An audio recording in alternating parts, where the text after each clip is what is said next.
எல்லாரும் எப்படி இருக்கீங்க? நல்லா இருக்கீங்களா?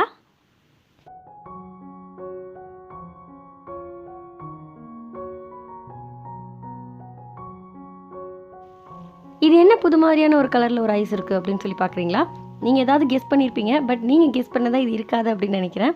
எப்படி செய்யலான்னு பார்க்கலாமா? பட் ரொம்ப ரொம்ப டேஸ்டியான ஹெல்த்தியான ஒரு ஐஸ் இது. குழந்தைங்க கூட விருப்பமாக சாப்பிடுவாங்க.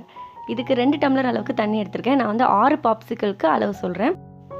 2 பெரிய டம்ளர் தண்ணிக்கு 1/2 ஸ்பூன் அளவுக்கு டீ தூள் போடுறேன். இப்போ நான் எடுத்திருக்க ஸ்பூன் வந்து 1/4 டீஸ்பூன் அளவுக்கு ஒரு அளவு ஸ்பூனு, அதனால நான் 2 ஸ்பூன் போடுறேன். நீங்கள் சாதாரண ஸ்பூனில் எடுத்திங்கன்னா 1/2 ஸ்பூன் போட்டால் போதும், ரொம்ப போட்டிங்கன்னா கசப்பாயிடும்.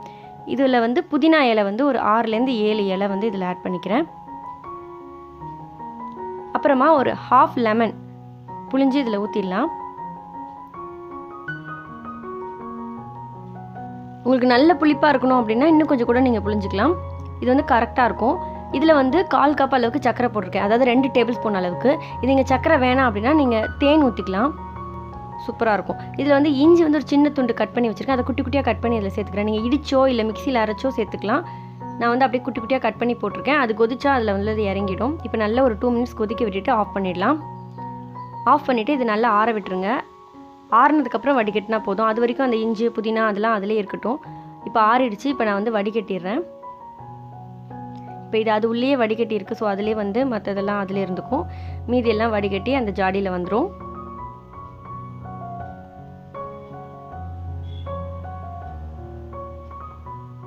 இப்போ வடிகட்டிட்டேன். இப்போ இதை வந்து நம்ம ஐஸ் மோல்டு வச்சுருந்தீங்க, குல்ஃபி ஐஸ் மோல்டு வச்சுருந்தீங்க அப்படின்னா அதில் ஊற்றலாம். அப்படி இல்லைன்னா டம்ளர், குட்டி குட்டி டம்ளர் இல்லைன்னா பேப்பர் கப் அது மாதிரி இதில் ஊற்றிட்டு ஐஸ் குச்சி நம்ம கடையில் வைக்கவில்ல, அந்த மாதிரி குச்சி வாங்கி அதில் வச்சிடலாம். இப்போ நான் வந்து இந்த மோல்டு வச்சுருக்கனால இதில் ஊற்றுறேன். இதில் வந்து இந்த அளவுக்கு 6 பாப்சிக்கல் உங்களுக்கு கிடைக்கும். இதில் வந்து ஊற்றுனதுக்கப்புறம் சும்மா ஒரு டெக்கரேஷனுக்காக அந்த ஃப்ளேவருக்காக புதினா இலையை வந்து குட்டி குட்டி புதினா இலை இருந்தால் அதில் போட்டு அதோடு நான் வந்து மூடி ஃப்ரிட்ஜில் வச்சிடலாம். ஒரு ஓவர் நைட் ஃபுல்லாக வச்சிடலாம். அப்போ தான் வந்து நல்லா செட் ஆகும். இல்லைனா 12 மணி நேரம் வச்சு எடுத்துடலாம்.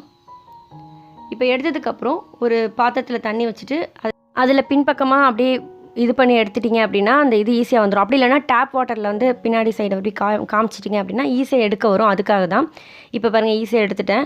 ரொம்ப ரொம்ப சூப்பராக இருக்கும். இது வந்து ரொம்ப டேஸ்ட்டாக இருக்கும். இதில் நீங்கள் வந்து எக்ஸ்ட்ரா இன்க்ரீடியன்ஸ் கூட ஆட் பண்ணிக்கலாம். அதிமதுரம் அந்த மாதிரி துளசி அந்த மாதிரி கூட நீங்கள் ஆட் பண்ணிக்கலாம். ரொம்ப சூப்பராக இருக்கும். இதில் வந்து விட்டமின் சி இருக்குது, ஏன்னா லெமன் சேர்த்துருக்கோம். அப்புறம் இஞ்சி புதினா இதெல்லாம் சேர்த்துருக்கிறதுனால நோய் எதிர்ப்பு சக்தியும் அதிகப்படுத்தும். என்ன இது வந்து நம்ம சில்லுன்னு சாப்பிட்றோம், அவ்வளோதான். எப்போவுமே சூடாக தானே குடிக்கிறோம். எப்போயாவது இந்த மாதிரி வெயிலுக்கு கொஞ்சம் சில்லுன்னு சாப்பிட்டா நல்லா தான் இருக்கும். ட்ரை பண்ணி பாருங்கள், குழந்தைங்களுக்கு ரொம்ப பிடிக்கும். இந்த வீடியோ உங்களுக்கு பிடிச்சிருந்ததுன்னா லைக் பண்ணுங்கள், ஷேர் பண்ணுங்கள், சப்ஸ்கிரைப் பண்ணுங்கள். எல்லா புகழும் இறைவனுக்கே. பாய்.